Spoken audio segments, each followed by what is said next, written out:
Hello, I'm Rick. This is pixelprojectradio, and welcome to 2025. We're back. The show is back. I know the feed has been a little empty recently. I do apologize about that. There was some life stuff that got in the way. You know how it goes. Schedules get disrupted. That's life. But we're back now, and we're going weekly. Starting now, Pixel Project Radio will be a weekly production. I do admit, this month we had to pull some audibles.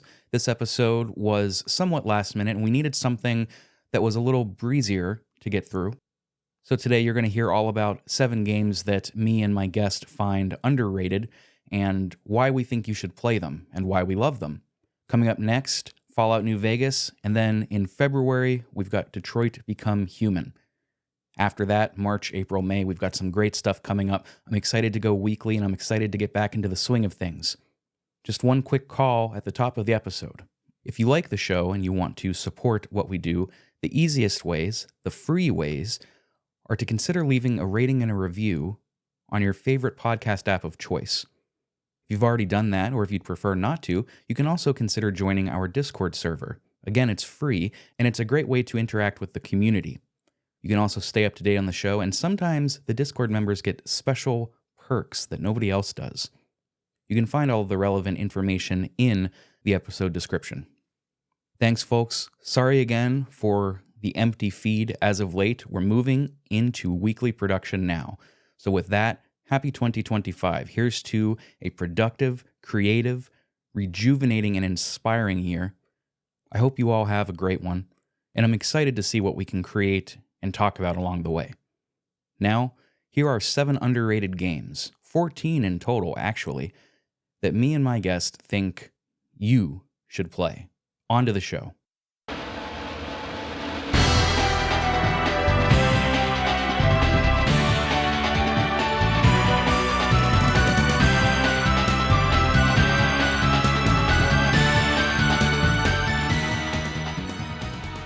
Welcome back to Pixel Project Radio. A little bit of a different episode today.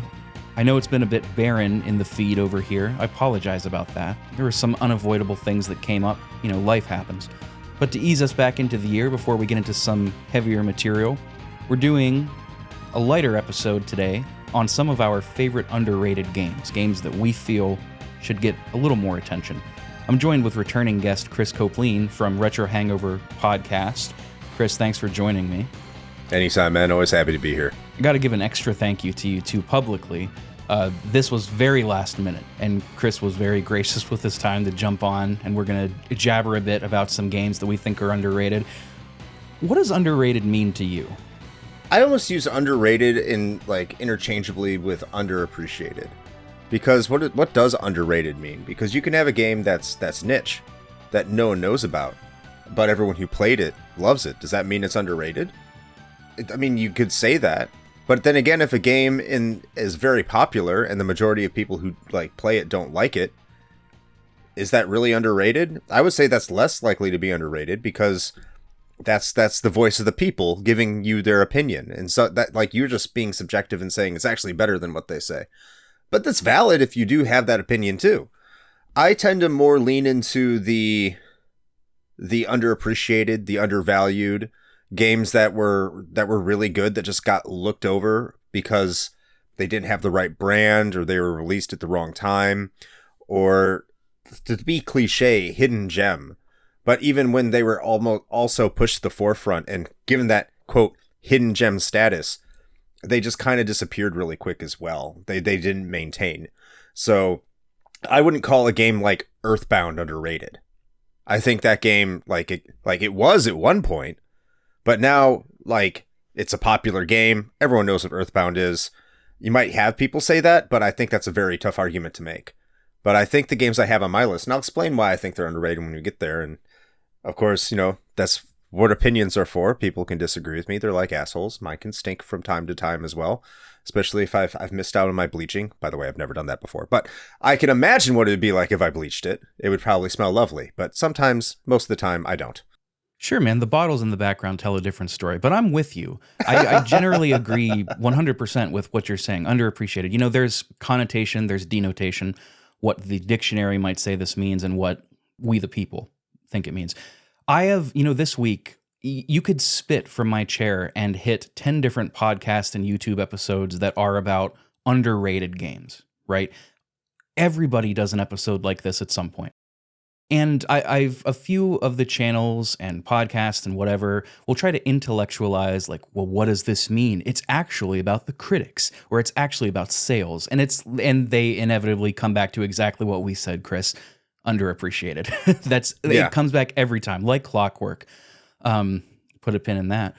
But here's the thing, we all know what we mean by underrated, and while precision in language is important, and it's something that I try to work toward every day, underrated, I think, is a very personal thing. And sincerity, like my penchant for sincerity being what it is, we are going to do exactly what you said. We are going to list off 7 games that we feel are underappreciated, whether it's by critics or by the populace, and explain our reasoning. You know, whether our reasoning is as simple as nostalgia, I loved it as a kid, or whether it's something more concrete. You know, the marketing just didn't do it any favors. It came out at the very end of the PlayStation 1's lifespan and was announced at the same time as the next installment on the PS2. I'm talking about Final Fantasy IX, which is not underrated, by the way. I would not say it was. No, that's perfectly rated. Some might say overrated, but underappreciated games that are looked at as being just okay by, or maybe even bad by critics and the populace, and that we think deserve a second look. We're going to go through 7. We've each got 7. I didn't really plan to do honorable mentions. I was really thinking about mobile games and mentioning like some of those old original smartphone games like Doodle Jump and Right. Paper Toss. I really thought about it. I had Doodle Jump on my list up until about a half hour ago. But, you know, maybe another day. But enough dilly-dallying. Let's talk about some games that the audience might not be familiar with. By the way, I didn't pick any that have been on the show proper before. Not at all. I wanted to avoid that. So let's jump in. Chris, I'm going to pass it to you. What is your number 7? So I'm gonna kick this one off, and the ones I want to talk about first, I'm more on the edge about whether or not I would necessarily call them underrated, just because you do talk to people who play them and they think it's great. But I think that the first one I'm going to talk about has largely fallen away from the public consciousness. It's a PlayStation 1 game. When it came out, it was competing against like the big 3D games of the time, and it wasn't really true 3D. It used a lot of 3D sprites, and it was first released on the Saturn, but it came to the United States on the PlayStation. And that's Grandia. Oh, yes. This is on my list to play. Yes, it's a delightful, whimsical, innocent kind of RPG that is one of those typical game arts coming of age stories, but I think really developed RPG battle systems in a way that influenced the way that developers would look at it moving forward. It's almost like the active time battle system, but with kind of a mix of what Final Fantasy X would do. So you can see the order of all the enemies when people are going to attack, and you can time them correctly. You can cancel out attacks, all those kind of things. The characters are absolutely delightful. The translation is, I mean, you'd think it'd be a working designs game, but I think Ubisoft, however you say it, they ended up getting it, and they did a localization for it. It was still good. Or maybe Sony did it. I don't know. I don't know how else to say it other than it was one of the best RPGs on the PlayStation. I don't hear it talked about nearly enough for as good as people say it was. And it also has one of the best soundtracks for an RPG on the PlayStation. The soundtrack is utterly phenomenal, and I highly recommend anyone go on YouTube and look for it and listen to it. Especially the one that has what sounds to be an entirely orchestrated block of like an hour of music before it goes into the more chiptune music. And like the game samples from that. It's not a continuous block of 1 hour, but it is orchestrated. And then it goes in the chiptune music, which I think can be a lot of hit and miss, but just the samples that they use throughout the game with that music are highly appropriate, fit the mood very, very well. And I could not recommend, well, I'm going to say this for all the games. Of course, I'm probably going to repeat myself a lot when it comes to me saying this line, which is I could not recommend this game enough, especially if you like your JRPGs, your PS1 era, Super Nintendo era JRPGs. Like, this is definitely the one that you should pick up for your PlayStation. No doubt. Even in JRPG circles, Grandia is talked about, but it's not that it's looked down upon, but it's not spoken super highly of. People are like, yeah, you know, Right. it's good, you know, it's all right. You play it if you want to learn about the history of JRPGs. But then the conversation immediately always turns to things like, I don't know, Secret of Mana or even Lunar Hmm. or, you know, games like that. Grandia it's been on my list for a long time. There's something special about those coming of age stories too. I mean, they're timeless. They will never go away because they are so relatable. It's literally part of the human experience.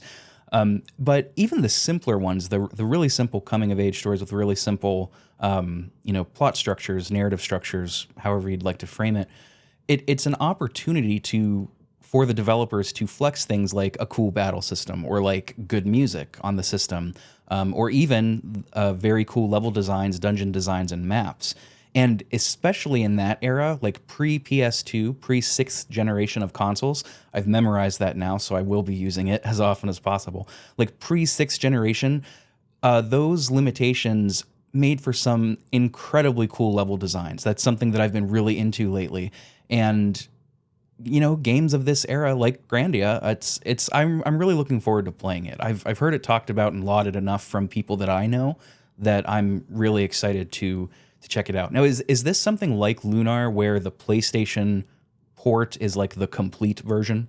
Actually, no. If you have the ability to play the Saturn version, and there's a fan translation for it, that is supposed to be the better of the two versions. Oh, okay. Just because there's some graphical effects that are supposed to be better on the Saturn version, it's just supposed to work better there. So I mean, there's the differences are mostly negligible, I would say, but I mean technically the Saturn version is supposed to be superior. Okay. Cool, cool. And that never came over to the States on Saturn? No, never. By the time Yeah, that game came out on Saturn, that thing was dead here, and the amount of effort it would take to localize that, especially by an outside publisher, because Game Arts ain't doing it themselves. They're not that big. They never have, as far as I know, in the United States. Again, I think it was either Sony themselves or Ubisoft that brought it over. So yeah, that was not going to happen on the Saturn. Oh, that's a bummer. But, you know, Saturn collecting isn't exactly cheap, so anytime you can emulate something, all the better, I say. I agree. I'll keep it with Saturn. I didn't plan for this one to go first, but I'm going to keep it with Sega Saturn. I've tried to split my list as best as I could between retro and modern, but this one is retro. This one is Sega Saturn. My number 7 is Clockwork Knight. Mm-hmm. This is one, you know, this hasn't been on the show proper, but I've talked about this all the time. This is one of my favorite Saturn games. It is absolutely delightful. It's a pleasure to look at. It's, you know, it's fine to play. I mean, I think it's good to play. There's one level in particular that is atrocious, but it's a very serviceable platformer. Music is fan freaking tastic. It's very delightful, and it's got a very short runtime. You could beat it in one sitting if you really wanted to, about 3.5 hours. It's not a taxing game. The Sega Saturn library, even among people that like gaming and sometimes even retro gaming, the Saturn just doesn't get a lot of love.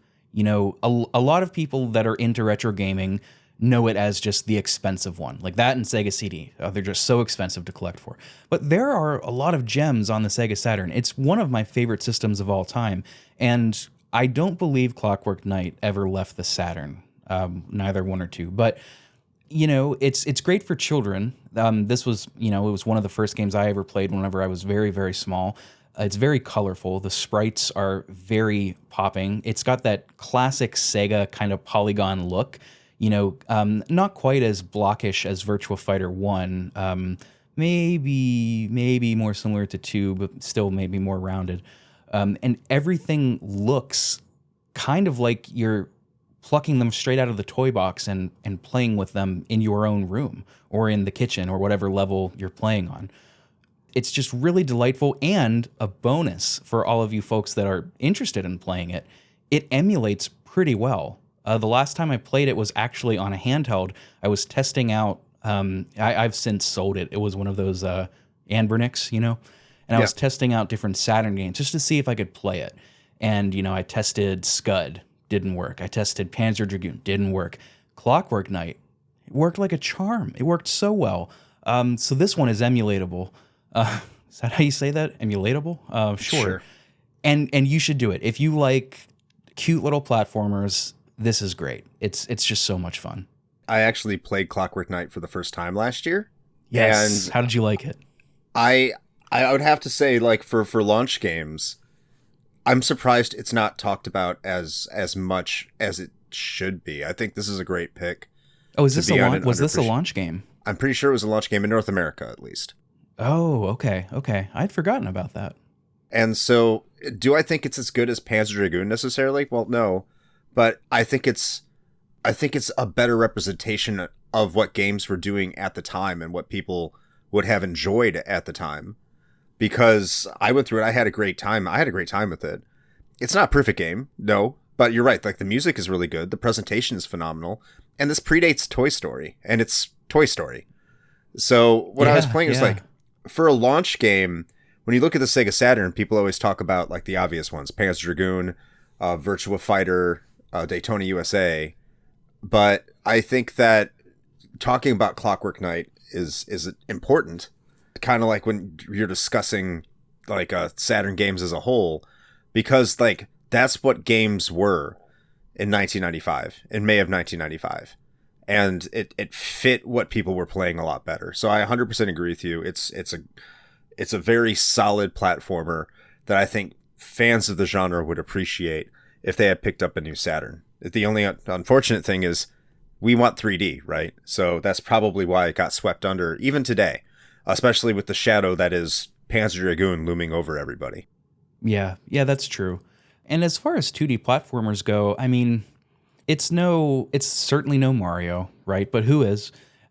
And Right. it's no Donkey Kong, depending on who you talk to. I know you have a contentious relationship with that franchise, but it's not winning any awards in terms of gameplay, but it's very solid. It's very cute that his attacks are with a key. He's the original Keyblade wielder. I'm pretty sure that puts him in Tetsuya Nomura's whole oeuvre. I'm pretty sure this is a Kingdom Hearts installment. Someone call Eric. Get him on the case. Oh, I'm sure he knows. He feels it somewhere deep in Indiana. His sensors are going off. But that is my number 7. How about you bring us into the even numbers, number 6, Chris? This one is hard for me to call underrated, underappreciated, however you will term it, but I did want to include it. It's because I'm talking about it mostly from the Western perspective. If you go to Japan, this game is anything but underrated. They love this game. They love this franchise. I think if you come to the United States, or the West in general, from my personal experience, like, you'll have people who know of this franchise, but they'll only know the more modern ones. And this is another JRPG, but this time I'm going to the Super Nintendo, and I'm going to be talking about Dragon Quest V. This is it's a phenomenal game. And you're talking about a game that was released in 1992. The graphics aren't as good, but as you would expect, because it came out the same year as Final Fantasy V, Final Fantasy V is a much better looking game. But in terms of the way that the game progresses and the way that it tells its story, for a console RPG is one of the most forward-thinking and I think best developed games, especially for that time. I can't go into much without spoiling it, because I do think this is a game that people should play, especially if you're an adult, especially if you have children. This is one of those games that just is very, very special to me. It's a game that kind of subverts your expectations. In most games, you hear the story of the legendary hero, and you naturally assume that that's you. Obviously, I think I gave a little bit away there, but the way it executes it is mostly subtle. There's a video on YouTube, and again, I don't recommend that you watch this until you play the game, but it's called that Dragon Quest V is the Citizen Kane of video games. And it makes a very compelling case as to why that is true. Other things that it does well, like there's a monster catching element that's very similar to Pokemon in the game. Not as well developed, obviously, because it's not the core concept of the game. It's the first time that you have a playable pregnant character in your party. It's not the first game that incorporates generations. And that's not necessarily a secret because the game is called Hand of the Heavenly Bride. But the game does progress. I mean, going back to that coming of age story, this is a game that you start out as a child and you end the game with a family, and it's your family. And the way it pulls it off is just utterly brilliant. And if you go on YouTube today and you try to find really any significant retrospectives of Dragon Quest V, I find them, maybe they're more pertinent today than they were when I looked them up like a year ago. But they're very difficult to find on YouTube, especially from the Western perspective. Perhaps they're in Japanese, but at that time, like, I can't understand them. So, and that's for that audience. They would love and appreciate that. And I understand that. You look at all the critical acclaim that series gets in general, let alone just the fifth installment. Like, every installment's like a legendary installment for them. They love Dragon Quest VII, which is an opinion. I love it too, but it's flawed. Very, very flawed. It is really, really big over there. And I'm hesitant to speak on this because I've never played a Dragon Quest game. Not a single one. But it seems to me like it wasn't in the public zeitgeist, not really in the public zeitgeist in the States until 11.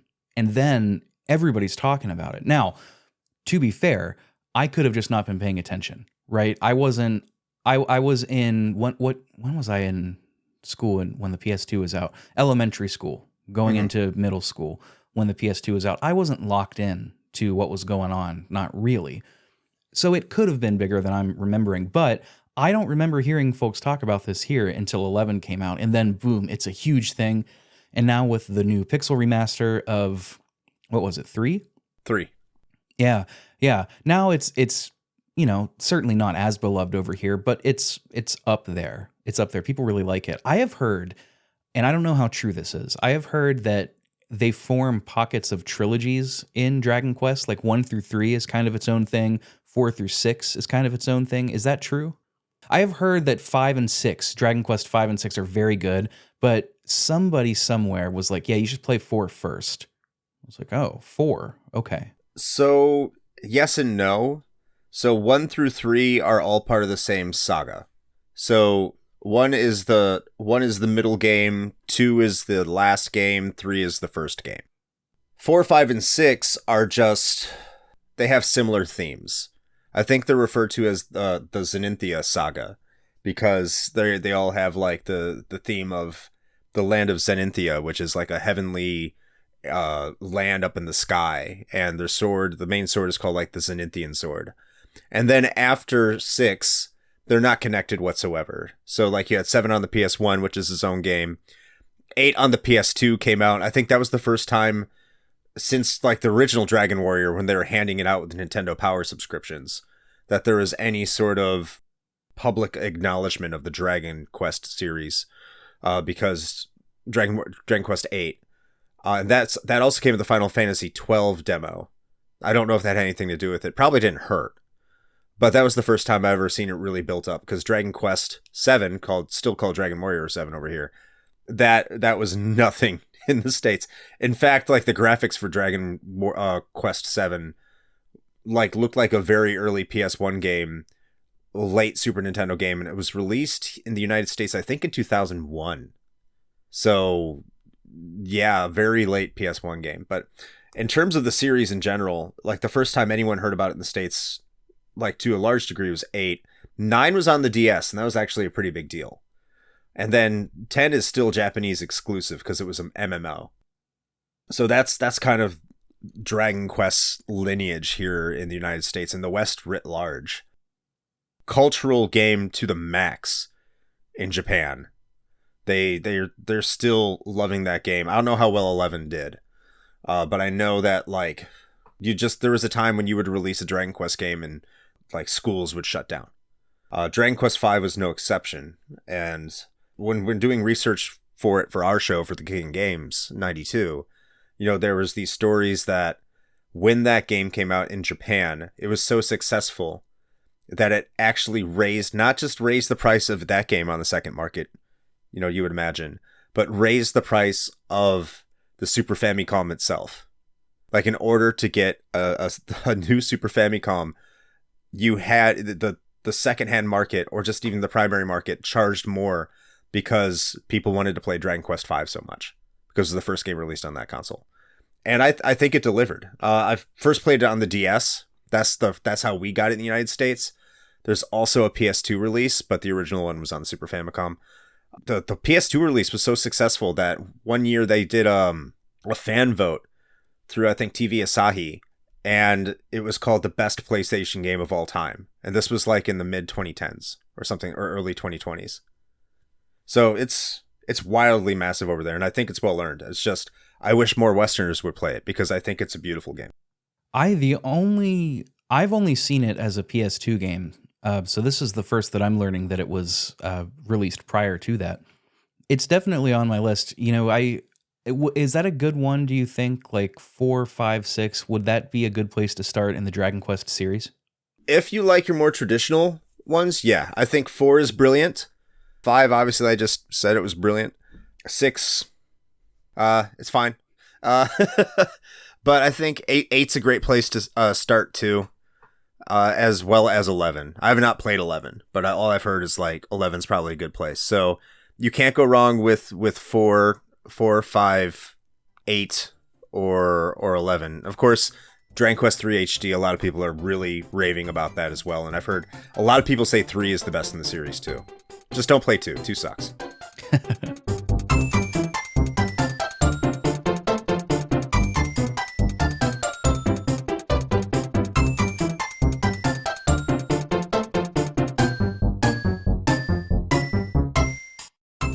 No, this was a good pick. This was a really good pick because it adds that unique wrinkle to what does underrated mean.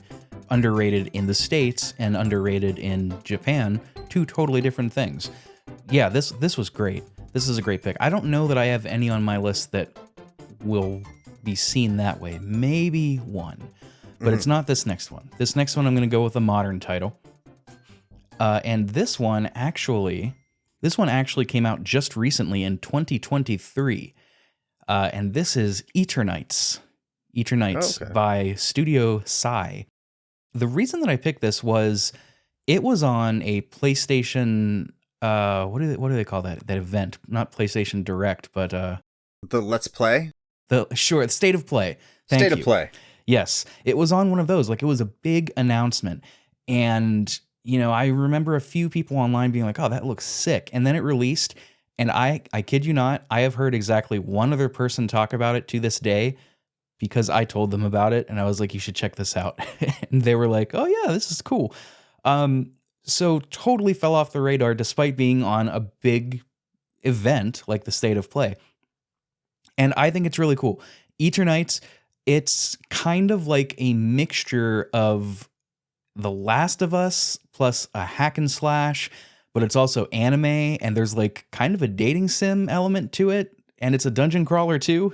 It's a lot of things in one, and it doesn't do any of them better than any other game, right? Like, the art is very charming. I like it a lot. The hack and slash, I actually thought the hack and slash combat was fairly weak. Like, it got very samey over across the duration of the game, and it's not too long. It's about 13 hours.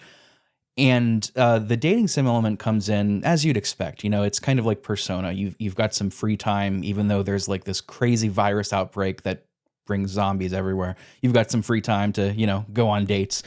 Of course. And you develop battle abilities based on who your social links are, which adds some variety to the combat, which is good.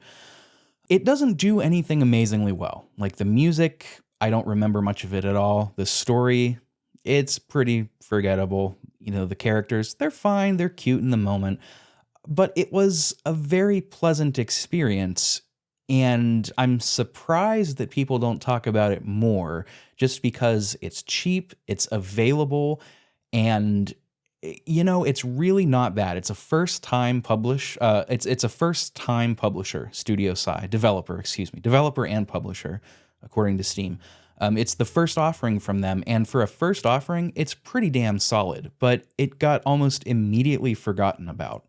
I was wrong. My play clock is showing 16 and a half hours.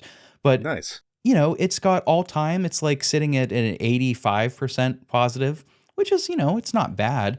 But I think that folks should give this a try. If you like apocalyptic media or hack and slashes or anime dating sims, like, it's It's pretty good. It's not going to blow your mind, but you could do a lot worse for a sub 20-hour experience. And my 16 and a half hours, by the way, like I did everything I could in one run.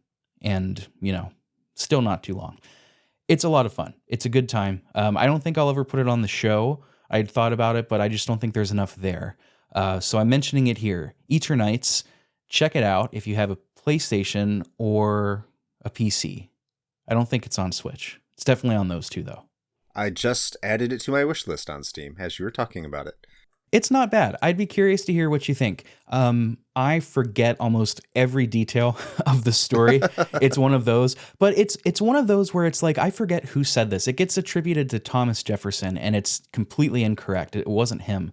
If memory serves, it was some, not no name, but some just random professor named Jefferson or something. But, or maybe I'm thinking of Emerson. But they said, why do I forget books as soon as I'm done reading them? I forget them as soon as I finish with them, but they still made me. And this is kind of that. I never think of Eternights on a day-to-day, but when I was going through it, it was an enjoyable little time. Sit down for an hour, maybe a half hour, 45 minutes, and play through one dungeon. You could do worse with your time. It's not a high commitment. Yeah. Hopefully, it's on sale right now as we are recording this for $17. It's normally $40, which means it'll be on sale again. 40 is a bit steep. Yeah. but 16, I have no idea what's in the deluxe edition that I'm seeing, but 16 is a fair price. 40, maybe, but 16, yeah, go for it. Yeah, might be worth looking into. So definitely put on my wish list. Anime waifus are friends of mine. There are anime waifus. There is an idol waifu named Yuna. Does she dance? She does. Not like that, though. People die, the unit dances. That's totally underrated. Why don't you take us into number 5? Sure. My number 5, I'll admit I haven't played it in a long time, but I'm bringing it up because I did have a lot of fun with it, and I played it a lot at my cousin's house when we used to live close together back when I lived in Chicago for a few years. And I couldn't believe the quality that went into it. I was shocked I didn't hear about this. And this game is Boom Blocks for the Wii. I have literally never heard of this. Yeah, it's insane that this game wasn't a bigger deal. I think Spielberg was involved if he wasn't the producer of it. Steven Spielberg. What? Yeah. Essentially, it's Jenga for your Wii. And the purpose is it's almost like I don't want to call it tower defense, but like there's a strategy to it where you're trying to knock off as many blocks from your opponent, or you're trying to set up your blocks in such a way that you're causing so much damage, almost kind of sometimes like a burnout scenario, but it's like Jenga. And the amount of precision that's in there, like you have a little hand that takes a block and you pull it and you're trying to avoid all this catastrophe, and it's just good party fun, and it's solid. It doesn't feel like shovelware on a system known for shovelware. Like an initial impression, if you look at the box, like so many other Wii games, and I'll say this too about the Wii, is that there probably are a ton of Wii games that I would call underrated, because the Wii itself gets labeled as a console that is nothing but shovelware. And so you have games that have a lot of pedigree come out for the system, like Boom Blocks, that came out from EA, which was in the process of completely losing their heart. They had already lost it, but they were in that process. But you have Steven Spielberg jump on board to help make this. Not that that necessarily means much of anything, but he was involved. And it's a really fun game that you can have at a party, get a couple drinks, and just kick back and have a blast. There's also a sequel to it that they released that's just as good. So, Boom Blocks is just completely under most people's radar. And if you want to have a good time and in a party at a friend's house, pick up Boom Blocks. It can't be more than $5. And slam it in that Wii that you've been hiding in the closet for the past 20 years and have a great time. It's very colorful. And there's a great headline here from an article from Ars Technica that's titled "Throwing Things at Things," a review of Boom Blocks. That's great. This looks like a lot of fun. It's so much fun. There's just so much joy, and it's not like the level of Dokapon Kingdom where it'll destroy friendships, because I just think it's just, even when you lose, I think it kind of feels like you're winning a little bit. It's just because it's crazy. Oh, these avatars are great too. This little gorilla, this little beaver. Yeah. These look great. Who doesn't These like look like beavers? those little cube things that you would print out, like little cube figures that you would fold, and you'd make a little cube version of like Carl from Aqua Teen Hunger Force, or I don't know, someone from The Walking Dead or something. They look kind of like that. I don't know what those are called, but I don't either. yeah, this is sweet. Yeah, there's my number 5. I don't really have much to say about it. It's a ton of fun. I will continue into number 5 with something I don't have a ton to say about. Oh, shoot. I'm looking at the Steam page, and this may have been a bad pick. I chose Mini Motorways, which is a mobile / also Steam game. I chose this because I've never heard anybody else talk about it, but I'm looking at Steam, and it's overwhelmingly positive. So this might be a bad pick. Well, how many reviews, though? Overwhelmingly positive all time, just under 20,000. Oh, wow. Okay. Yes, this is maybe not.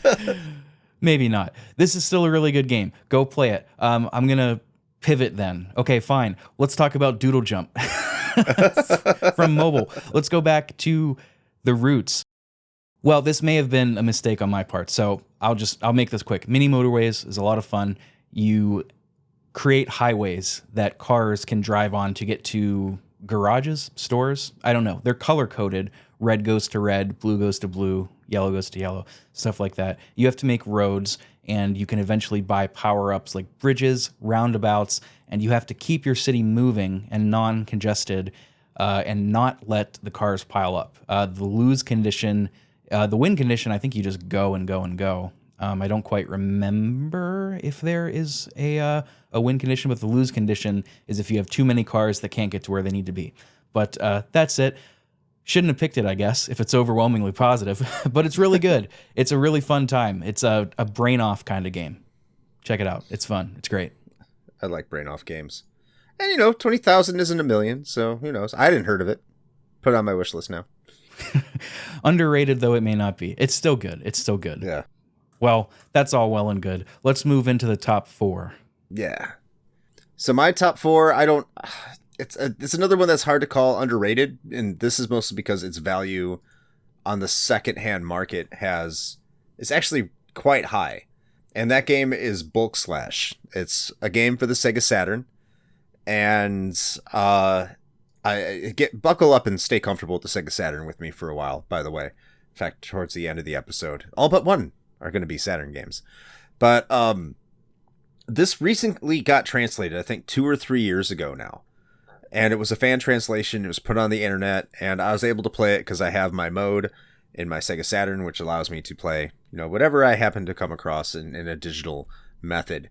And at first it looks like one of those kind of crappy sprite 3D anime games. And I think that's why I didn't pay attention to it when like GameSack had it. It's like, oh, it's really good. I'm like, yeah, sure. It just looks like another kind of like third person sprite-based, waifu gathering, boring-ass arcade game. And then I actually played it.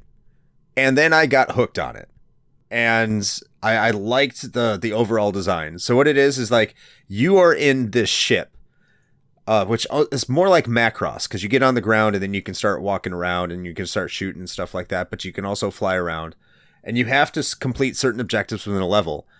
And sometimes that objective is to find a co-pilot, which of course is a waifu, and each waifu has different abilities. And you can choose I'm pretty sure you can choose whatever level you want to go to in a certain order, and each level has a different waifu or co-pilot. And then when you beat the game, each time you beat the game, you build a relationship rank with that co-pilot, which will allow you to get different endings up until the point that you get the true ending. And it's just such a kind of a brief arcade experience that you could say is reminiscent of Virtual On in a way, or just any sort of third person city destruction type, but it's really solid in its execution and controls. And it looks like, when you actually play it, it looks phenomenal for a Sega Saturn game. Some of the 3D effects are are things you would not expect from a Sega Saturn game, especially for a game that wasn't made by Sega themselves. I can't recall who actually made it, but it was a smaller 3D developer, if I recall correctly. Great music, great atmosphere. The fan translation probably is what ultimately did it for me. I don't know the name of the fan translators. I've tried looking up before. They also did another game called SS Stellar Assault last year or the year before. I haven't played that, but I've heard it's really good. And just the amount of effort and love and attention that goes into Bulk Slash makes it very worth your time. And I can understand why on the secondhand market that the Japanese copy is well over $100 some. Bulk Slash. This sounds like something that I would really like. You had started by saying, like, talking about anime waifu, and the first thing that I saw was a third person like arcade robot shooter, and I was like, this does not look like an anime waifu, but I can see what you mean by checking out some of these images. It looks like the arcade version had twin stick controls, which sounds really, really fun. Or at least there is no arcade version. The Saturn version has twin stick controls. Oh, the Saturn has a twin stick controller. I actually did not know that. It's for Virtual On and a couple other games. So that's actually something that the fan translation did. I'm not going to buy a twin stick controller for my Saturn. I don't have fuck you money. But I will say that the North American localization team that put everything together for Bulk Slash implemented the twin stick control for Bulk Slash themselves. Plus with like images on how to control, mapping, everything like that. It's like really a true labor of love. It's insane, the dedication that was put into that. So like my hat off to them 100%. And especially with how much fun it is just to play with a controller. This looks, I mean, it looks like something that I would really enjoy. And it says that it's fully voiced, fully voiced characters. I think, Yep. I don't know. I think I'm seeing that right. Yeah, I'm not sure. It kind of looked like when I first saw that picture of it, it reminded me of, speaking of Saturn, it kind of reminded me of like a mech version of Space Harrier or something like that. But I can see that. Yeah, kind of. But that's so cool. It's got relationship meters based on who your co-pilot is. That's very Sega. I love it. I'm gonna have to check this out. Yeah, I'm gonna have to check this out. And I had no idea that the Saturn had a twin stick controller either. You said it's very expensive. Oh, it's more than I'm willing to pay for it. Yeah, that's fair. That's fair.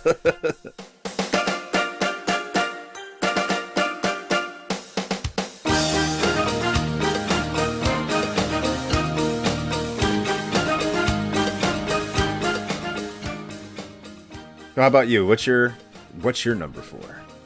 All right, I've got 3 more retros and 1 modern, so I'm going to have to break this up a little bit. And I'm going to go ahead and throw one out that I have talked about on the show before, and that's Tomba 2. Of course, I've talked about this on the show before. I love Tomba 2. This is one of my favorite PlayStation 1 games of all time, and it is definitely underrated. Tomba as a series itself is very cult classic.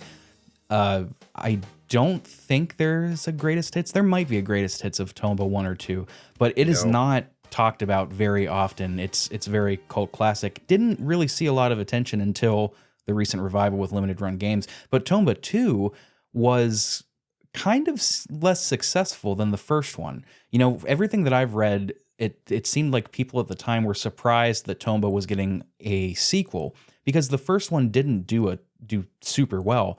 And I think, don't quote me on this because I'm just going off the dome, I think Tomba 2 was the last game Whoopee Camp actually made before they went under or got bought out, whatever happened. But Tomba 2 is so freaking good. It's got everything from the PS1 era that makes this a very special console. You've got the lovingly amateurish voice acting, which there's a lot of voice acting in this game, and it sounds like they just got the gang together at the office and like threw somebody in a closet that was kind of quiet but didn't have the best dampening and just said record it, and you get these amazing voice lines.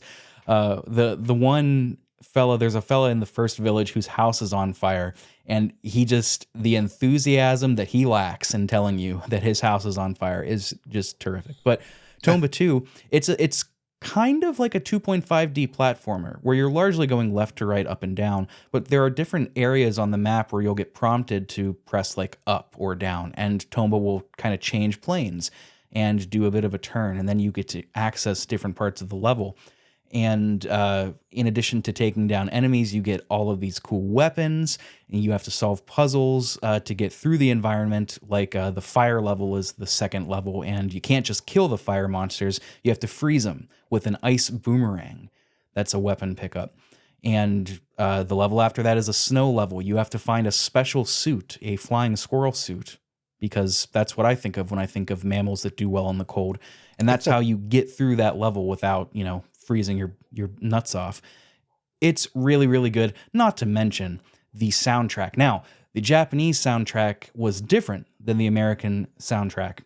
The American soundtrack, and I think the PAL soundtrack too, I just think every non-Japanese soundtrack of Tomba 2 was done by Ashif Hakik, who unfortunately passed away, I think in 2022 or 2023.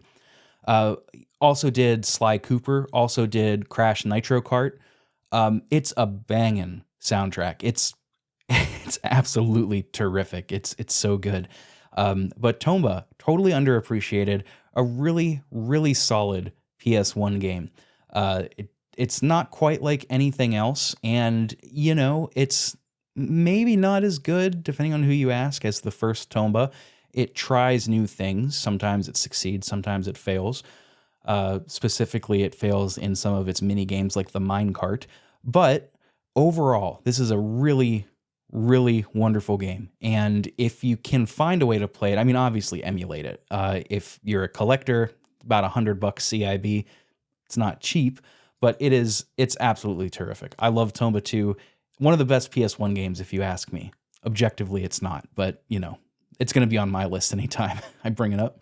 I wish I could speak to Tomba 2. I can briefly speak to Tomba because I played that when that game was new, because I used to rent it from Blockbuster all the time. I love the aesthetic from the original Tomba and everything like that. I think what scared me is this was a time when you had a game that would come out and be a pixel-based game, and everyone would like rave about it, and then the sequel, and like an ironic twist for the era, the sequel would be 3D, and people would be like, oh, no, Alundra 2 is one of those games, and I think like Tomba 2, because it's more 3D, isn't it? Like it goes to the polygonal style. Yeah, Tomba 2 is 100% 3D, whereas 1, it's like, it's more of that, it looks like a really, really advanced Super Nintendo game. Yeah. I think the people that liked Tomba and liked games that were of the 2D sprite design style, if their sequel was polygonal, I think a lot of them like ran away from it. And I don't know what the reasoning was. I don't know what the mindset was. It was that time period in gaming was just weird. And what people liked, how they liked it, and what people gravitated towards. I wonder if that had anything to do with it. But I know it's a cult classic. I know the Tomba series in general is beloved. And I know it'd be harder to say Tomba now, just because Tomba did get that re-release, and it was relatively hyped up on the interwebs. There are people singing its praises, which makes me wonder where they were when it first released. It's always funny how much people love these games and how many people love these games that no one bought when they first came out. It's like, where did you all play it? Like, where were you back then? It's interesting, it is beloved, but it's beloved by the people that know about it. And yes, outside of those people, like which, I mean, that's kind of a nonsense thing to say, because if you don't know about it, you're not going to be talking about it. But back then, I mean, the graphics were praised from what I remember, but a lot of it, it was very different from Tomba 1, and, it got favorable reviews, but didn't do as well as the first one. I hope Limited Run does a re-release of this one, just because I like it more than the first, but at least we've got some Tomba. I did not order that or pre-order it, however it works with them, but, it is what it is. Tomba's great. Give Tomba a try. Play more Tomba. Play more Tomba. Get those flashy locks of bright pink hair. Yes. He's a good looking mascot too. Like that's another reason I'm kind of surprised like not more happened. I'm not saying that he's like super recognizable like Pikachu, but he kind of looks like a Jungle Boy Super Saiyan. That was the beginning of the edgelord era, I would say. That's probably why that didn't work. People were too into whatever they were into back then. It was an interesting time. It was starting to get darker and moodier. And then it would get really dark and broody. You got any dark and broodies in your top 3? I don't, actually. I think all the remaining 3 are actually quite bubbly and happy. Oh, okay. We were talking off mic that we thought we might have one installment in common, and now I don't think that's true. Okay. One of them is, I don't know, I wouldn't necessarily call it bubbly, but it is probably more bubbly than not. But that will be what I'm going to talk about next, not the one I'm talking about immediately next. And that is, my number 3 is going to be SNK versus Capcom Match of the Millennium for the Neo Geo Pocket Color. Hey, I just bought this on Steam not too long ago because it was like $2. There was a time that I would be hard pressed to say this was not my favorite versus fighting game. Marvel vs. Capcom 2, if you ask me, is it really better than Marvel vs. Capcom 2? I wouldn't say anything because it would be hard for me to defend that. But like if in terms of like what it could do and the controls, what it came down to was the controls. Because for the longest time, the only way that you could play this game was on a Neo Geo Pocket Color. And if you haven't played a Neo Geo Pocket Color before, it has that micro switch D-pad. So what does that do? And why do you need that? Well, for anyone who hasn't played the King of Fighters series, which also arguably a very underrated series as a whole, at least in the United States where I grew up, because that series is fantastic. But if you haven't played a King of Fighters game, a lot of those combos are more complicated to pull off than what you get in Street Fighter. Like it'll be down to forward to back in order to do a special move, or just kind of weird stuff. And when you have that clicky micro switch that's really small and easy to maneuver, pulling off fighting moves is a breeze. Like I had never liked playing as Zangief in any version of Street Fighter ever, because doing the 360 rotation was just, it would never work. As soon as you press up, he go flying into the air and combo over. You might be able to do it in the arcade. I was never even able to do it with an arcade stick. But with the Neo Geo Pocket Color, here you can use Zangief and you can do the full rotation 2 times in a row really quick just because how that D-pad is controlled. And you can pull off specials like no one's business. He's doing like whatever the super moves are called. And it has so many different modes compared to even any of the versus games. So you can do 1v1 fighting. You can do tag fighting, where you swap out your characters just like you can in X-Men vs. Street Fighter. Or you can have the 3v3 King of Fighters mode. Not to mention there's like, I think 2 or 3 different charge meters. One that's more like the Street Fighter Alpha series. One that's, no, there is 3. There's like the A-ism and the V-ism, but then you have the King of Fighters charge one where you like charge up your power. And that's how you build up your meters. I think it has over 20 characters. Now, yeah, they're mostly Street Fighter. It's not Capcom, so it's Street Fighter and Darkstalkers against Samurai Showdown and Fatal Fury / King of Fighters. It was made by SNK, so it has more of that pedigree. But the fighting game, in and of itself, is undeniably the most solid portable fighter I have ever played in my entire life. Probably, I think it's more fun than Marvel versus Street Fighter. I think it has more modes than any of those, the Capcom developed versus games. So take that for what you want. The characters are adorable. The sprites are adorable. Graphics, they're hit or miss. Sometimes they're really good. And that's a criticism mostly of the Neo Geo Pocket Color as a whole. Music, just turn off the music. It's not good. But it also has some, it's the sound chip. The sound chip's terrible. But when it comes to, there's also like an Olympic mode that you can play different games. And once you get enough coins, you can unlock your character's special moves. There's more moves you can unlock once you have coins. And there's stuff like just simple arcade games where you play as Arthur trying to collect treasure and avoiding the red demon. Or there's a dance game that you play with Felicia as you're trying to. It's like a Dance Dance Revolution mode, and what else is there? There's a like a Samurai Showdown mode where you're like, it's more like target practice. There's all sorts of shit, and it's just how they packed how much love they packed into that cart, and having that much compatibility is really great. I think it might actually connect to the Dreamcast, and you can get some bonuses if you connect it to Capcom versus SNK on the Dreamcast. I'd have to look that up. That might be possible, because I'm pretty sure you can do that with King of Fighters R2 and King of Fighters 99 Dream Match at the very least with the Dreamcast, with the link cable between the Neo Geo and Pocket and the Dreamcast. So there's a lot to love there.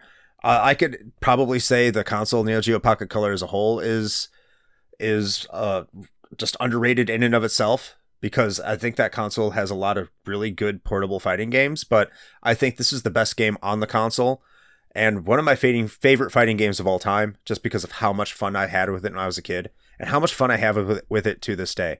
And before I play it, I can also check my horoscope, which is also cool. It lets you check your horoscope in-game? Not in the game. The Neo Geo Pocket Color does. Oh, what? Through its OS. So if you boot it up without a game, you can go to horoscope, and you can read, like, has like 3 things, like wealth, happiness, and something else.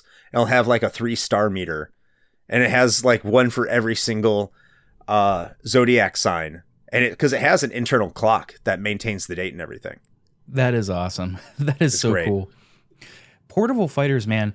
Portable fighters are, well, I mean, they're not very common, but they can be hit or miss. You know, I grew up playing Mortal Kombat 2. That was one of, if not my very first Game Boy games ever.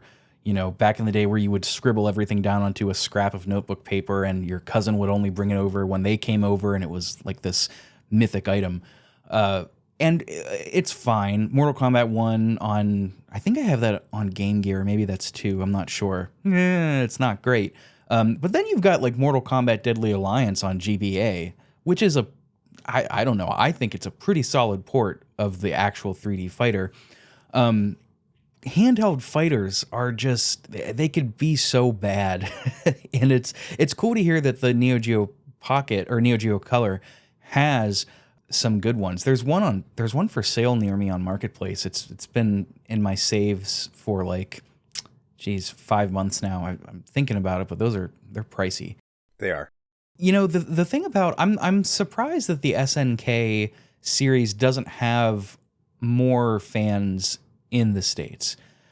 I mean, on one hand, I'm not, because like Street Fighter, well, if we're just sticking to 2D fighters, Street Fighter really, really dominated here, and it kind of always has.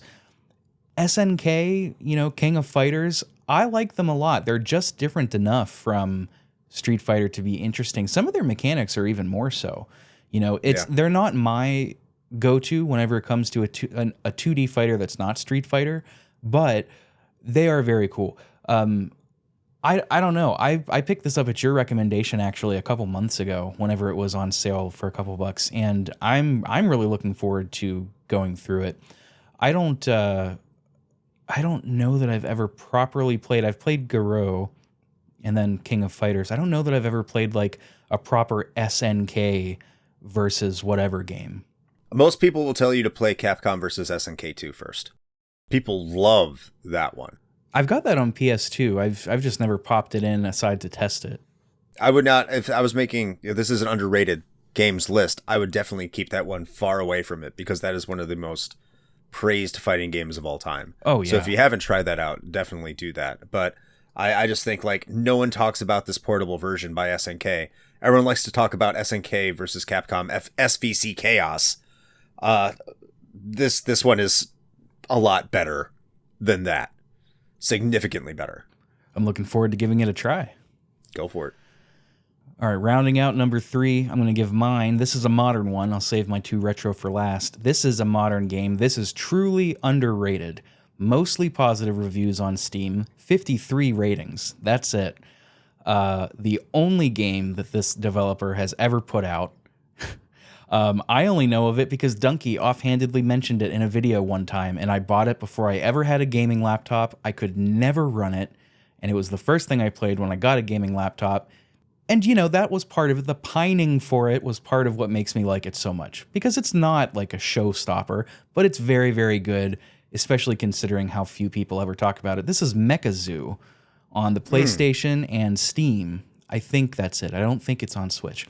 It is a hyper-stylized 2D platformer where you play as these robot animals. You could play you start as an armadillo, and then you get a frog, you get a kangaroo, a panda bear, and some kind of bird. I don't think it's a pterodactyl. Maybe it's a swan. I don't know. But the gist of the game is that each of these animals has a special ability. Like the armadillo can go up into a ball. It's kind of like Sonic, except you can't charge it up, but you just kind of shoot off like that. The frog can use its tongue to grab onto these little blips in the environment to do cartwheeling platforming tricks. The panda bear can climb on walls. The kangaroo, obviously, jumps really good. And I never got far enough to get the bird. But it's what makes it cool is that your levels, once you unlock these creatures, you get to switch back and forth between them on the fly, pun intended, and that's how you platform through these levels. So you might have to shoot up a wall with the armadillo and then in midair switch to the frog to grab onto a little blip, do your cartwheels, and shoot off into the sunset. It is a ton of fun. The art direction in this looks so sick. It's very vibrantly colored. The developer's name is The Good Mood Creators, and just the way it looks and sounds, couldn't have picked a better name. Like it's not saccharinely bright. Like it's not slice of life anime, very bright, vivid colors, rah rah rah. It's the colors are kind of dark, and it kind of looks retro futuristic ish, not really. But it's delightful. The soundtrack, oh my God, the soundtrack is just banging. It's very, very good. There's a Sega Genesis, what do you call it? Like a demake for sound. I don't know what you would call that. It's slipping me. But they took a sound font. They put it into a new sound font. They took some of the music from this and put it into the Genesis sound font. It's very creative and very cool. This is just a delightful game, truly underrated because 53 reviews and it's only mostly positive. This did not make waves ever at all. It was a bear to find any info on this game back when I wanted to talk about it for something on the Patreon. It's just a ton of fun. I think full price, it's like $20, I think. No, $10 full price. That's a steal. This is a lot of fun. It got some good reviews, like 4 out of 5, 90 out of 100, what I'm seeing on Steam. But aside from that, I've never heard a single soul talk about this that wasn't Dunky. This is just, I have a blast playing this game every now and then, just booting it up for a half hour and playing through these really vibrantly futuristic looking levels with these little sassy little panda bears and frogs with this terrific kind of jungle beat jazz big band soundtrack. It's very cool. It's very cool. If you like 2D platformers, definitely check this out. Check out Tomba. Check out this. Did I have another 2D platformer? I've already forgotten. Check them all out. Check Knight. Yeah. Clockwork Knight. Yes, thank you. My first one. Check it all out. It's all very good. So I bought this at the recommendation of your vocalness for it, because you kept on saying how amazing it is. I haven't gotten to it like almost 90% of the games I own. Amazing is a bit strong. Okay, Amazing is a bit but strong. I did buy it at your recommendation. I may have gotten it on a sale. I think I talked friend of both of our shows, Keaton, into buying it too, which it seems like a game up Keaton's alley. So I wonder if he's played it. Yes, it does. Yes, it does. It does seem like a Keaton game. I'd love to hear if Keaton's played that. Yeah, me too. It's a lot of fun. It's just, if nothing else, check out the soundtrack on YouTube. It's a rip-roaring good time.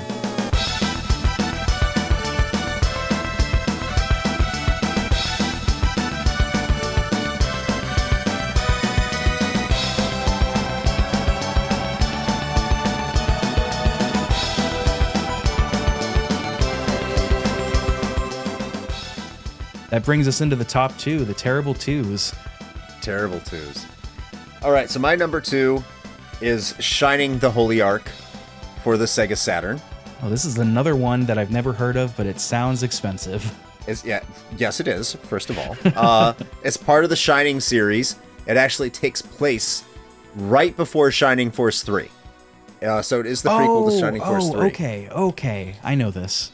And if you want to know why you should play this, let me Let me just give a brief description because these are things that people tend to like. So 1, do you like dungeon crawlers? If you like dungeon crawlers, you'll like this game. 2, do you like Golden Sun? If you like Golden Sun, you'll love this game. And 3, do you like stupid plots about aliens inhabiting bodies? Do I really need to say anything more? And it is a Shining game. It's made by Camelot. So there's a reason it plays like Golden Sun. It plays like the prequel to Golden Sun.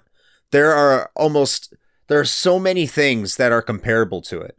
So you know how in Golden Sun you have the element sprites that you put on your party members, and have you ever played Golden Sun? I don't want to assume you just have. No, I've been meaning to, but I haven't got around to it. So in Golden Sun, you have these party members. You obviously have party members because it's an RPG. But if you have these sprites that you collect throughout the world, and then when you put them on your characters, they have different effects on them that will allow them to like do different elemental effects and have different classes and stuff like that. And the prototype of that essentially exists within Shining the Holy Ark, because you go throughout the world and you collect fairies, and these fairies you assign to your characters, and they give them bonus stats and bonus abilities. They don't change their class. It's handled in the very Shining series way, that once you get to like level 20, you can just you can upgrade your character's class and they get more abilities and stuff like that. But it has robust party mechanics, deep dungeon crawler mechanics, some light puzzle solving elements. This is definitely a game that scratches the itch. It might be my favorite RPG that's locked onto the Saturn that I've personally played. Wow. It's just it's a really good, it's a really fun game.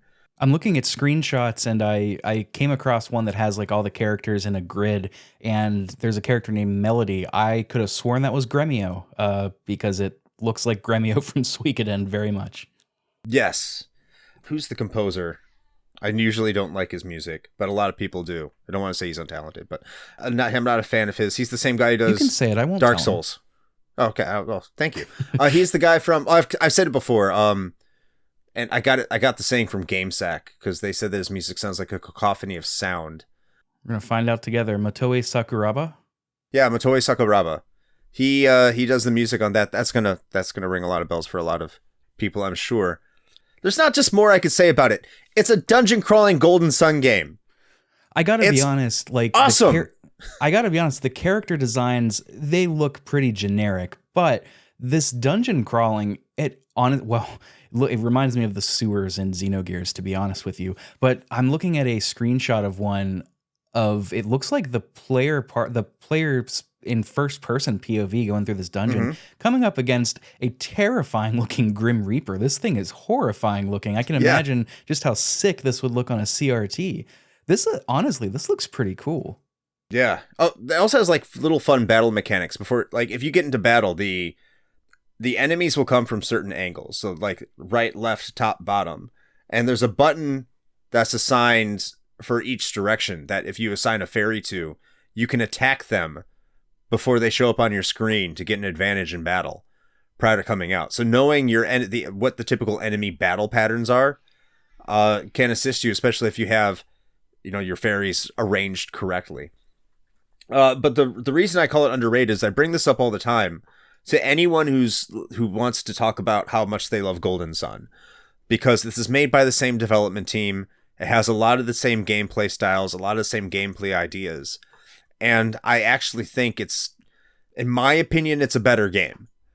And of course, a lot of the reason people don't play it is because it's on the Saturn, and it was released on the Saturn in a time that no one was playing it. And that's what just breaks my heart. And it's just like, I don't care if it's a Saturn game. You're telling me that you love these type of games. Emulate it. Just emulate it. You say you love Golden Sun, you love to play Golden Sun. Play the game from the team that made Golden Sun. You're going to love it. And that's essentially what I'm saying now. So if you love Golden Sun, play this game. If you love Dungeon Crawlers, play this game. If you love stupid plots, play this game. If you love Shining Force 3, I know there's a lot of people who say they do. Play this game. It's underrated as hell, and no one ever talks about it. And I'm kind of happy because it would be probably way more expensive if they did, like Panzer Dragoon Saga. I love all of these things. This era of RPGs, JRPGs, I don't have a ton of experience with. And you in particular, anytime I speak with you, I feel like I'm learning new JRPGs that, the community doesn't talk about because they're not Xenogears or Golden Sun even. Golden Sun is pretty well regarded in JRPG Yes. community. But, I want to play more of this shit. This shit, Grandia shit like that. The Saga shit, Romancing Saga, is that one? I don't think those are underrated. Those seem to be pretty well beloved. In the West, they're underrated. That's more one of those like in Japan, they love them. Oh, okay. I guess I'm just so tuned in to other cultures I wouldn't know. Look at you. Love throwing those little sly deadpan jokes. Hey. Yeah, this is great. I am for sure. Well, if it's not expensive, like you seem to have implied, maybe I'll look into buying it. Oh, it is? Yeah, no, it's expensive. It's probably at least, if I was going to guess, if you went to price charting right now, it's at least $150. That's like at the upper limit of what I would consider. I don't like going much above that. We all have, but we don't need to get into our shame on air. At least you never bought Panzer Dragoon Saga. Nope, you and Bill are more sick than me, my friend. Yeah, I don't know if that was wise, but yeah, complete in box 180, loose 100, about 120. Okay. It could be worse. It would be my most expensive Saturn game by $20. Yeah. Not terrible. But I'll probably try to emulate it if it's emulatable. Yeah, and you should. My number 2, this is the one, I'm going to throw out the one that I could have sworn you were going to pick. Not this exact title, but something from this series. This is one that I played as recently as yesterday because I wanted to refresh my memory. This is Twisted Metal 4. Now, I specifically picked number 4. I was going back and forth between 4 and Small Brawl because when we think of Twisted Metal, there are 2 camps of folks. 3 camps of folks, really. I mean, if you want to lump in the TV folks, but get out of here. Some folks think of the newer Twisted Metal games. They really like Twisted Metal Black and the one on PS3, which, to be fair, those are really good. Those are really good games. Black was always a little too fast for me to be comfortable, but I get it. I get why it's good. Or you have folks like you and like me who we think immediately Twisted Metal 2. Like that is it. That is it. Twisted Metal 4. So in Twisted Metal 3, the developer switched studios, I believe. Twisted Metal 3 was done by a different team. If it wasn't a different developer, it was a different team. But they changed some of what made Twisted Metal, and 3 is generally considered one of the worst installments. Maybe not the worst, but one of them. It's not looked upon fondly. Yeah. Twisted Metal Small Brawl, which is kind of Twisted Metal with RC cars. All the characters are like children. Also not seen very popular. But Twisted Metal 4. Now, I will admit, part of me is picking this because it was the first one I played. It was the one that I had as a kid. Nostalgia has its grips on me, man. It's a strong force. It comes for us all, wrapping its fingers around the neck. We're all slaves to it. But Twisted Metal 4, if you look at various lists, it's generally going to fall in the middle, lower middle. Like, it's not hated, but it's not beloved. It's not Twisted Metal Black. It's not Twisted Metal 2. What I love about this one, it's dark in tone. Like Twisted Metal 3, I mean, they're all dark because you're shooting people to death in cars, right? They're all dark. Twisted Metal 4 is dark in visual tone as well. Twisted Metal 3 was much more vibrant. It was very bright. That is my one memory with Twisted Metal 3. I have 2 memories with Twisted Metal 3. It's very bright, and the song Microwave that is always in my fucking head. But Twisted Metal 4, it's very visually dark. Rob Zombie was involved. He's a playable character, which for me as a kid was the coolest fucking thing ever.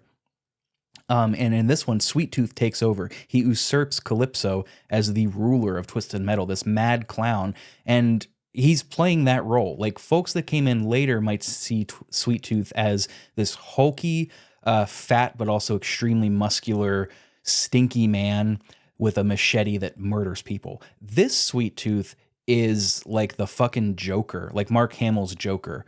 Like, he's creepy because he's turning up the clown aspect. His head's still on fire, but he's turning up that clown aspect a lot. He's got little clown henchmen that are all over the instruction manual. They just look like fucked up little dudes. I love it. I love a fucked up guy. This one, I mean, the combat is largely going to be what you're expecting. You your submachine guns are on one trigger, so you can just constantly hold those down. Your special weapons are on the other. You cycle between them. This one, you can input special hidden commands on the D-pad, which lets you do things like super jump or teleport or put up a shield or freeze blast, which you could do without picking them up. So that was a lot of fun. A lot of the bosses were returning from previous games, like Axel, like Thumper, instead here called Super Thumper. And the levels were a lot of fun too. You got Sweet Tooth's bedroom. You've got a carnival where you could go on a roller coaster track. You've got an entire highway, which when I was playing yesterday, I found out my disc is scratched just enough to make that level the music skips. So it turned this like 90s alt rock song into an avant-garde experimental piece. It was wild as shit, but I still completed it. And the characters are a lot of fun too. I mentioned Rob Zombie. There is a street racer, 19-year-old pizza boy named, I think, Pizza Boy or something. You can unlock Sweet Tooth, I'm pretty sure. There's like an alien on a hyper speed space bike, and Mr. Grimm, who was previously a motorcycle driver, is a pirate for some reason. And I don't know why, but that's pretty fucking cool to me. Yeah. I had a lot of fun with this. The soundtrack is very 90s. Dragula opens the entire thing. It's terrific. I have a lot of fond memories with Twisted Metal 4. It's far from the best, but for as much hate as the lower tiers of Twisted Metal gets, and as mid as this game is often ranked, I think it's a lot of fun. I would play this over 1 any day of the week. I would probably play it over 2 any day of the week, even though I can acknowledge 2 is better. It is. Okay. I would still pick this one. I love this game so much. Underrated critically and underrated in my heart. So yeah, I am in the Twisted Metal 2 camp. You are correct, very much so.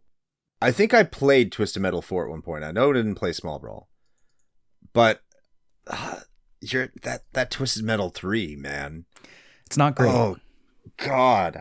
You know what actually pissed me off the most about Twisted Metal 3, which is going to be funny. Not the horrible physics where they were like, let's make everything realistic for some stupid reason. That was certainly a decision that happened somewhere in development. Have no idea why they did that. But the thing that actually pissed me off is that Twisted Metal 1 and Twisted Metal 2 were Red Book audio. And I thought that Twisted Metal 2 soundtrack in particular is like really good. And I would put that in my CD player, and that's what I would study to.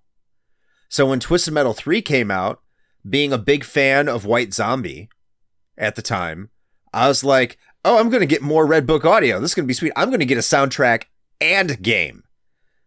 And the game sucked, and there was no soundtrack because they got rid of the Red Book audio. And that was the thing that pissed me off the most. Yeah, you couldn't play the songs that were on the game anymore. I was like, this sucks, man. And I think like after that, I think I don't know if I just outright ignored 4. I'm pretty sure I played a little bit of it. But like the damage by that point was done. I think I got more invested in Vigilante 8 by that point. Not saying that it was, because I remember the feeling, the sentiment about it was like, hey, actually they tried to fix their mistakes. They're very sorry. And a lot of people had already tuned out away from Twisted Metal at that point just because of the damage that 3 did.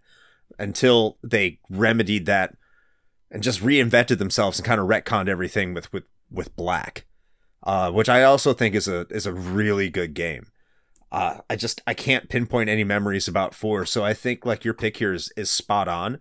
I think calling it underrated is very apropos because yeah, I mean it was like that game that really good series, bad entry, everyone moves on, and no matter what they did after that there is no way to recover unless they reinvented the series, which they had to do.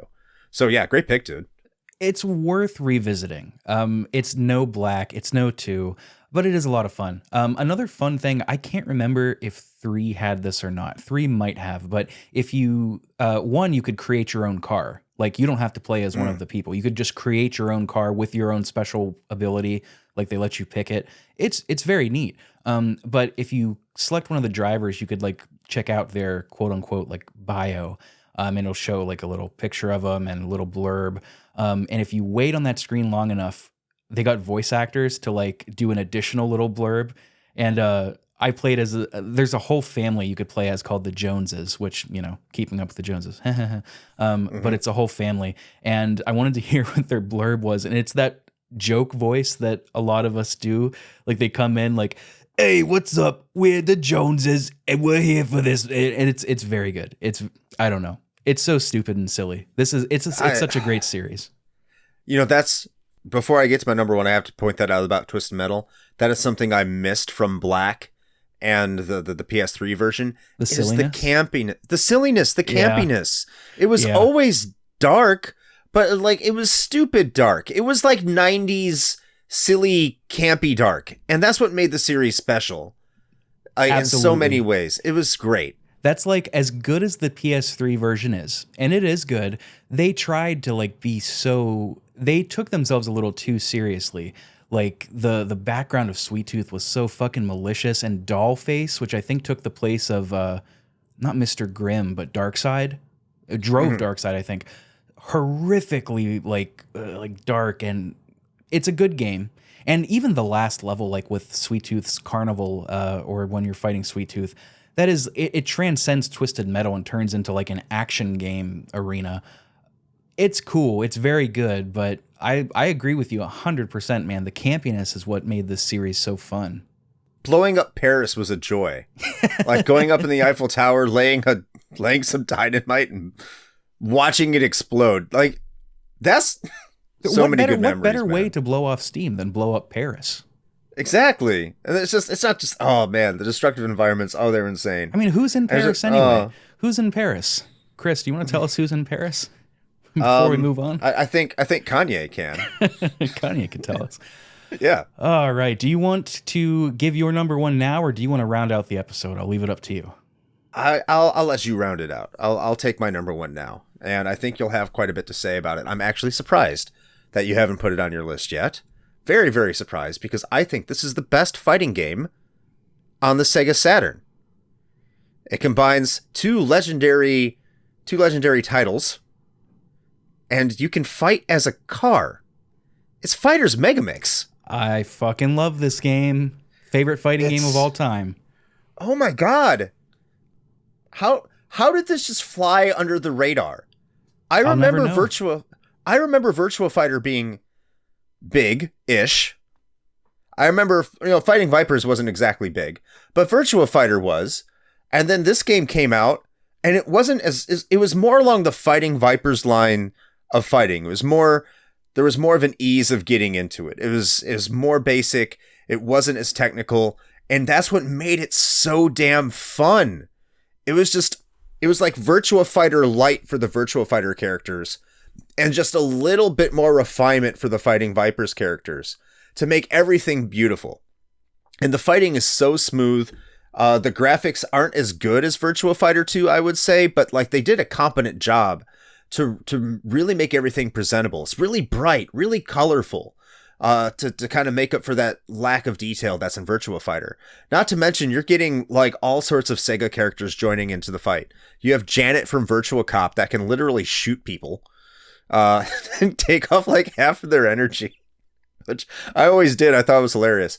And then you had Bean from Sonic the Fighters and that dog character, which they never got a home port for Sonic the Fighters until much later on the Xbox 360, if I'm not correct. And they may have came out on the Dreamcast, but not in the United States. Maybe. I'd have to look that up. But playing as Hornet is just stupid. Like this game is just like, have fun, fans of Sega Fighters, enjoy yourselves. And that's all it was it wasn't trying to be anything more than that. And it's still a rock solid fighting game that can probably be played very competitively. It's not, again, no Virtua Fighter 2 in terms of technical finesse, but it's like you can get anyone really, you could hand them a controller and say, okay, go beat the shit out of each other, and they're going to have a great time. Well, it is no matter what. It is deeper than you would expect. Like that was the first thing that I noticed when I replayed it last year was you could do this at a competition. Like there is that much depth to it. So this came out just before Virtua Fighter 3. Was this the first time that you could play as Virtua Fighter antagonist Dural? I can't remember because there was way to unlock. I can't remember if there was ways to unlock Dural in 2 or 1. I just can't remember. I don't remember. It might either. be. You can play as Rent-A-Hero though. You can, and Pepsi Man in the Japanese version. You can play as Pepsi Man in the Japanese version of Fighting Vipers too, if I'm correct. Or is it just Fighters Megamix? It's one of them. It's one of them. I can't remember which. Yeah, no, I know you can't play it in the North American version. But to Virtua 3's point, this was the first game that you could use Virtua Fighter 3 moves with Virtua Fighter characters. Yes, sir. So, yeah, there's quite a bit of depth here, and this is not a game. This is like when you start getting into the depths of Tekken, and you can start playing as like Kuma and stuff like that. Except it goes even more overboard. What's with the floating bear pinata that has no animations? I was gonna say you could play as Akuma here. Yeah, that's the best part too. Is it's literally like a stuffed bear. It doesn't. If you punch, the whole body just rotates. It's so fucking funny. And we would be remiss not to mention this was Sega Sound Team just going off. This soundtrack is insane. Yeah, this is what a great pick. This is such a good fighting game. It's funny. Every so often I'll go onto the fighting game subreddit and people will be like, "Yeah, what's your favorite fighting game?" Or like, "What's your underrated fighting game?" And a lot of folks just don't know. These young bucks, they don't know. They don't know how good we had it back then. We did have it good, and this was Sega's two premier fighting franchises, and I think they did it before Capcom and SNK did it. This is like the original in terms of fighting games. Like this is no, that was King of Fighters is the original Smash Brothers, but this is very much along that lines. This was essentially Sega. I would like to know the development history of it, and if they're like, hey, we want to do King of Fighters as well, but we want to do it with our 3D fighters. I have to wonder if that was discussed. If memory serves, I did try to research this for we did Fighting Vipers with a couple folks on the show, and I tried to look into this. I don't think there's a lot of dev history that I could find. I might be thinking of Fighting Vipers, though. This runs a hell of a lot better on original hardware than Fighting Vipers, which had a lot of frame dropping. That's such a good game. Oh, man, I love this game so much. This is a great pick. Great pick. I'm surprised I didn't put this on my list, actually. Yeah, I'm very shocked. This was the game that pre-episode, I was like, Rick, I think we're going to have at least one that we're going to share. And I was like betting my life that this would be it. So I'm happy. Like I mean, if you want to talk more about it, I would be happy to, because I know you love this game. No, I mean, for what this episode is, I think, and to be honest, I mean, I'm kind of surprised we went this long, but this has been fun. This is, I mean, it's my favorite fighting game of all time. I've said before that MVC2 is, I like MVC2 a lot. I wouldn't call it my favorite fighting game anymore. Virtua Fighter 5, Dead or Alive 5, those are both very, very high up there. But man, I could play this any day of the week and have a good time. The characters are so much fun. The armor system that they brought in from Fighting Vipers is so sick. I love how cinematic it is too. In the middle of a fight, if you're playing as, well, let's say Candy or Honey, whichever alt you're using of her, if you knock her upper armor off, because everybody has, and this is crazy for a fighting game, head armor, upper armor, and lower armor. That's crazy, first of all. And once that armor is off, they take more damage. Anyway, when you knock it off, not only does it send them flying, but you get a triple replay. Boom, boom, boom. It's like the pre-Costco guys. They must have got their inspiration from this. Boom. Yeah. and it's so cinematic with multiple camera angles. It is just wild, man. I brought this to a buddy's house like 2 years ago, and they were like, what the heck is this? What is this, Virtua Fighter? And I was like, just you wait. You're going to love this. And we played through the arcade mode a few times, just passing the controller back and forth. And they were like, how have we never heard of this? And I'm like, bro, I don't know, but it's wild. It's so cool. Maybe if Virtua Fighter does really well, like a lot of people are thinking it's going to, maybe we'll at least get a port of this. Maybe. A remake would be phenomenal, but I would just put it in the Yakuza game at least. Like have them sit down and play a Saturn. Huh? Has it not been? No. It's locked on. I don't think it's never left the Saturn. I've not played Yakuza. I didn't play enough of 3, and I haven't played 4 through 6 at all. I know in Lost Judgment, there's an entire sub-story where you just play Virtua Fighter 4, or maybe it's 5. It's one of the two, in the esports club. I know they love doing that, and I'm pretty sure that's where Sonic the Fighters, like in some locals, they just emulate a Yakuza game and play it through Sonic the Fighters through that. I'm almost positive. Might have to ask somebody like Demon or Mikey Tabletop for confirmation there, but I think that's true. Yeah, bring it. Oh my gosh, they pump out a new Yakuza game now like every 2 months. Like, give us Fighters Mega Mix, man. Bring it back, Sega, before you delist anything more.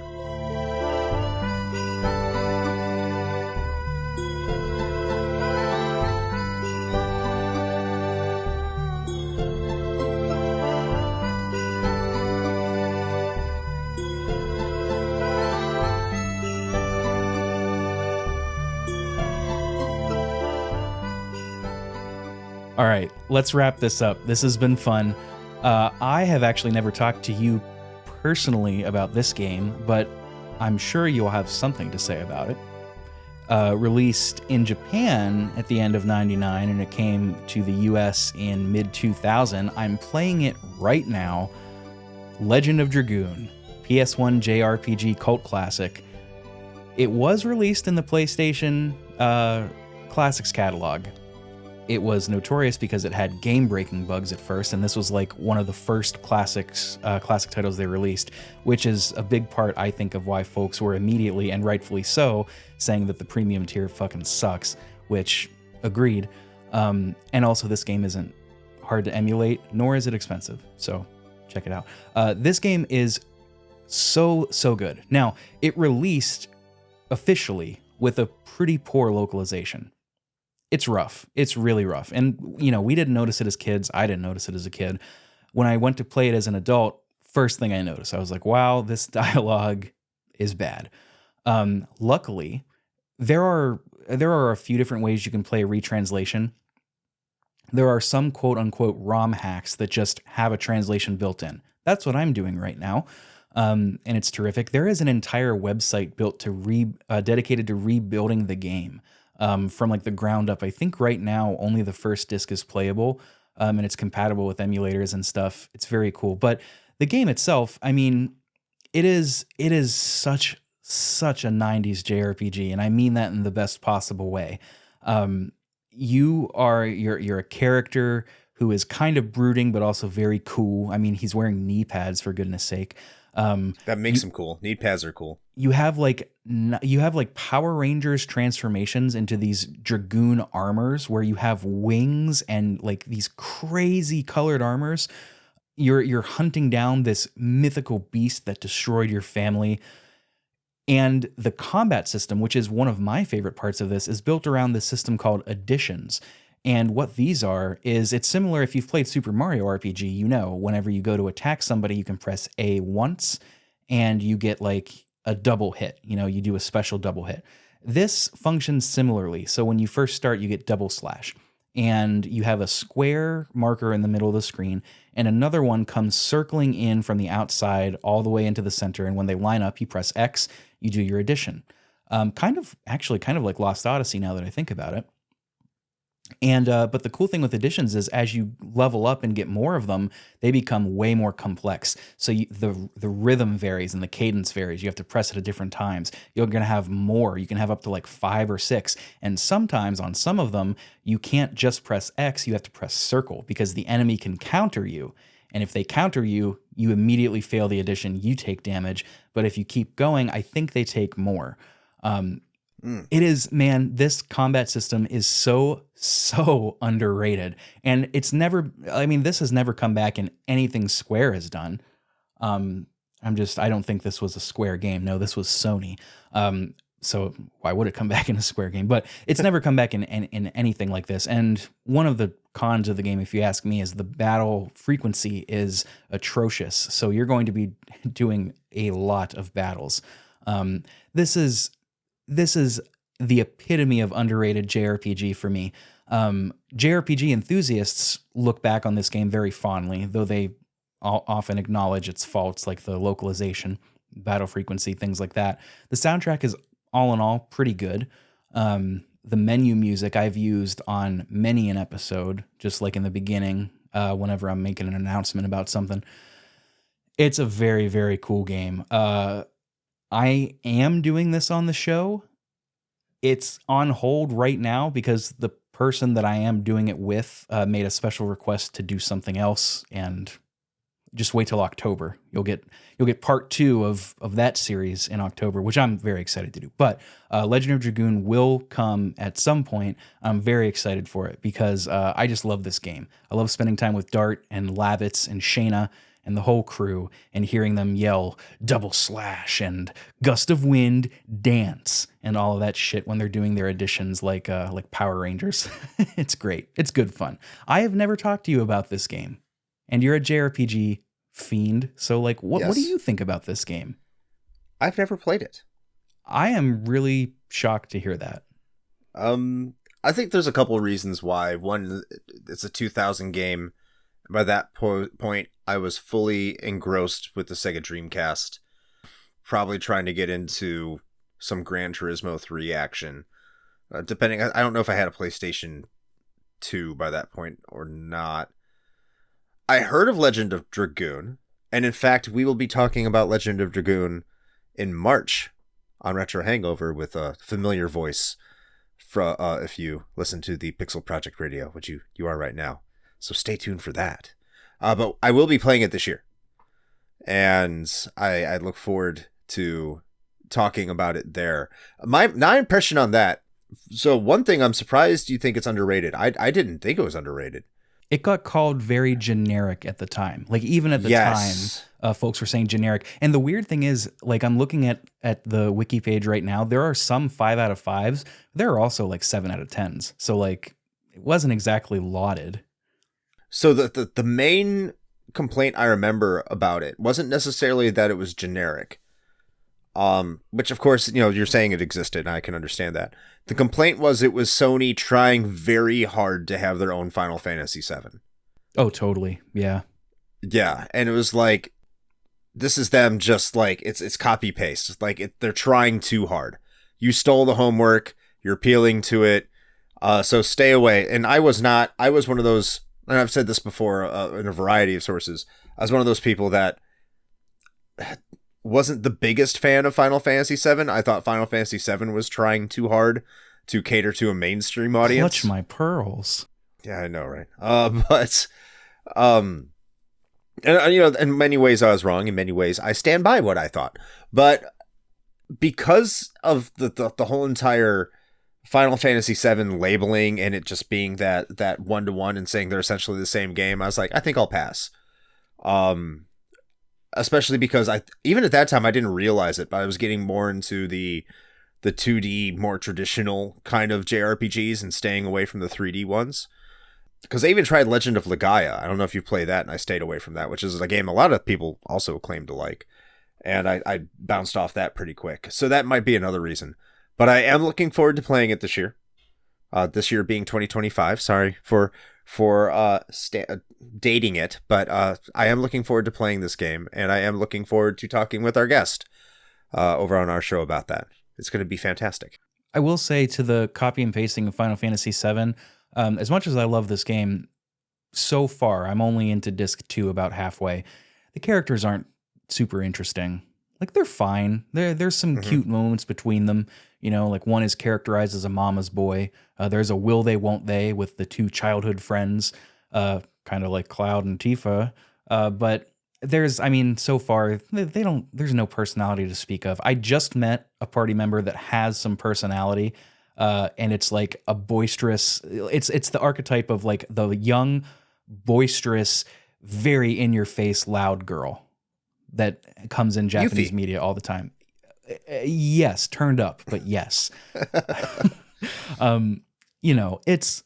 Look, I'm not going to say that it's better than any Final Fantasy, but I have so much love and affection for it, especially for the things like the music and the battle system. So I'm looking forward to hearing what you have to say about it. I had no idea you were covering it that soon. That's surprising.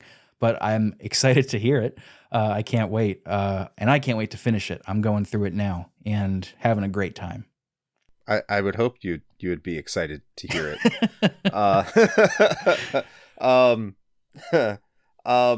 What is it? Oh, I just wanted to make a point about the Final Fantasy VII comparison. I do think it's funny that back then it was something that it got slammed for. But today, if we have a game that pretty much copy-pastes Chrono Trigger, or copy-paste Super Mario RPG, or just name a game, all of a sudden it's like, you gotta go play it. It does the exact same thing that this game did 25 years ago. What do you want? do you want the game to be like the old game, or do you want it to be original? Make up your mind. I understand the gaps in time, but it's funny how that's progressed, where being similar to a game you love is now lauded, where back then, like, being too similar to a game you love was heavily criticized. That's something I think about with games criticism too, and this is a potential topic for another day, but this is partly due to the excessive frequency with which reviewers have to pump shit out. But now you see so many.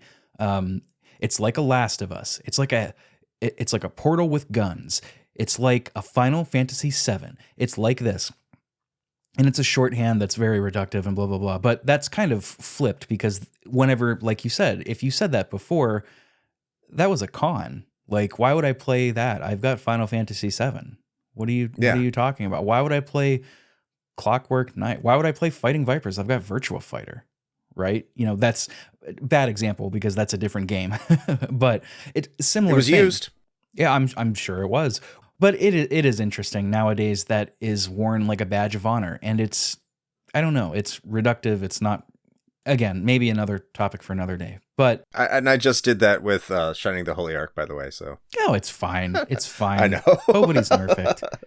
I don't think anybody scrubs this show to catch all of our contradictions. And if they do, right. I mean, I am not popular enough for anybody to be doing that. So if you're doing that, take a look at your life and your choices. Make better ones. Fix your heart or die. Rest in peace, David Lynch. All right. Well, on that somber note, what a list. Yeah, those are 7 games that we think are underrated. If you think any of these are properly rated or overrated, I can't see how you might think they're overrated. Tell us about it in the Discord. Tell us about your favorite underrated games. And let's continue the conversation. I say this every time, but my Discord is usually dry as a bone. Let's continue the conversation in the Discord. Tell us about your favorite underrated games. And speaking of Discords and other podcasts, listeners that are new might not know, but longtime listeners certainly do. Chris, you're a part of Retro Hangover podcast. Retro Hangover, you are one of that duo along with Shane Soltaire. And you guys focus, as the name implies, largely on retro games. A lot of good older titles.